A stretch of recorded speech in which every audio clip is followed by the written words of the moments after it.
What would you do if somebody just took the seat you paid for and the airline told you to move? Let me walk you through a story that'll stick with you the next time you fly, because this is about a lot more than just a chair on an airplane. Picture this. You're at the end of a brutal work week, the kind where your phone never shuts up.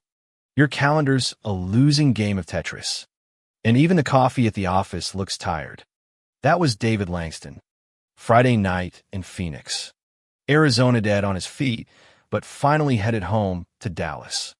All he wanted was a window seat, a little peace, and maybe, for once, a flight where nothing went wrong. So David does what he always does. He gets to Phoenix Sky Harbor early, because rushing is for rookies.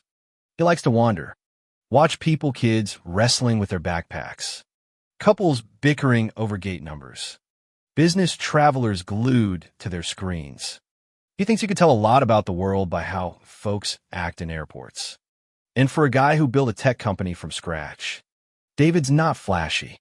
Gray polo, dark jeans, sneakers, nothing to announce success except the quiet confidence in his stride. He grabs a coffee in the lounge, scrolls the news, shakes his head at another airline CEO apologizing for some overbooking disaster. They never learn, he mutters, almost laughing at the headline. But soon enough, his phone buzzes, boarding alert. He downs the last of his coffee, straightens his jacket, and heads to the gate. As always, the boarding area is chaos, everybody crowding the lane, even if their group isn't called. He notices a woman nearby, mid-40s. Neat blonde hair, pearls, cream blazer, tapping her foot. She looks like the type who never hears no. David doesn't pay her much mind. He just wants to get to his seat, to first class. Window. That seat isn't just a seat to David. It's a small reward for the years of work. Missed birthdays.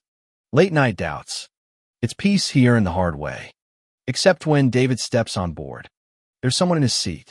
And not by mistake. That same woman from the gate is there. Handbag perfectly tucked. Sparkling water in hand. Acting like she owns the place. She doesn't even look up. Just gives him a tight smile and goes back to her phone. David tries to keep it cool. Excuse me. I think you're my seat. 2A.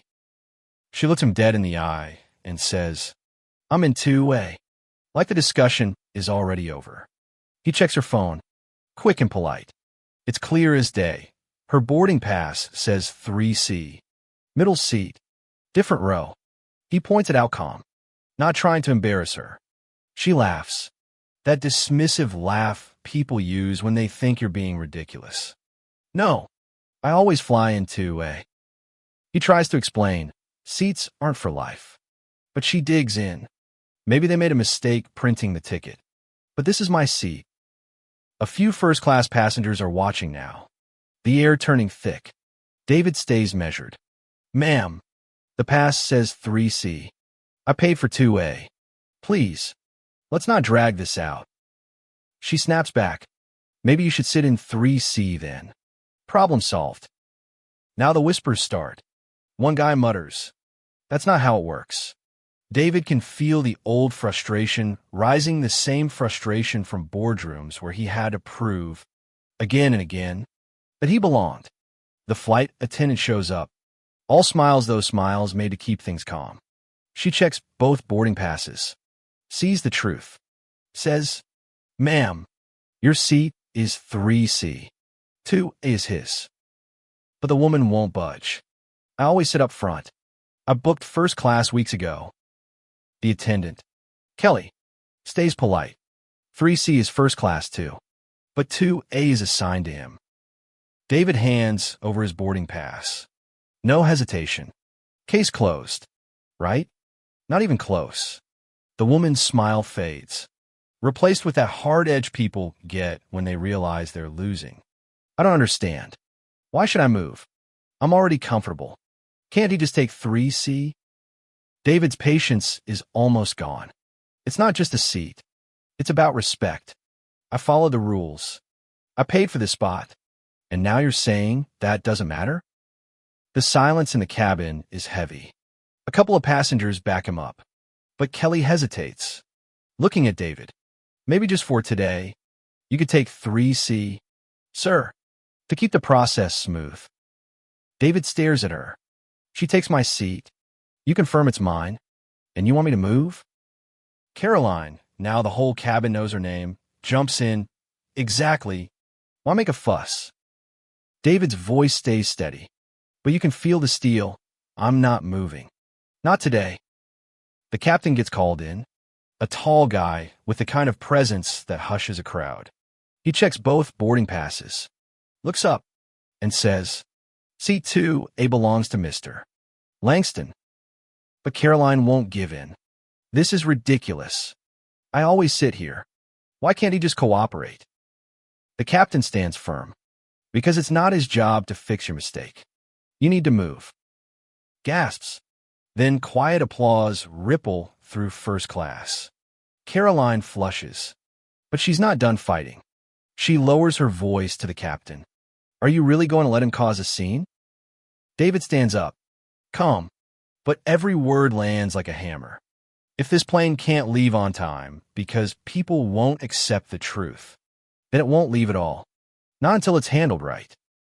Phones are out now. Everyone's watching. The tension is sky high. Airline management gets called on a woman named Angela. All business. And a guy with a tablet. Angela checks the passes. Says clearly, 2A is Mr. Langston's. 3C is Miss Whitmore's. Caroline tries one last time. That can't be right. I always sit here. But Angela's done. You need to move or you'll be removed from the flight. Caroline's pride crumples. She gathers her bag and shuffles back to 3C, her face burning as the cabin applauds softly. David doesn't gloat. He just sits, finally, in his seat. Angela turns to him, apologizes, and promises they'll do better. David nods, but inside, he knows the real lesson is for everyone who watched. As the flight finally takes off, the energy has shifted. Some people whisper. Others upload videos to social media before the wheels even leave the ground. David sits quietly, not for victory, but because he did what he needed to do. When they land in Dallas, a few passengers thank him. You spoke for a lot of us tonight. One says. David just nods. He doesn't need applause and needs change. That night, he writes an email, not to friends or family, but to the airline's board, demanding accountability and real training. Because this was never just about a seat. It was about respect, about the courage to stand your ground even when it's easier to let things slide. Life will always give you moments where it's easier to shrink. But sometimes, you need to say, not today. That's the takeaway. Stand firm for what's yours. Don't let anyone tell you respect is optional, or that silence is the price of peace. If this story hit home, share it with someone who needs the reminder because the world doesn't change unless you demand it.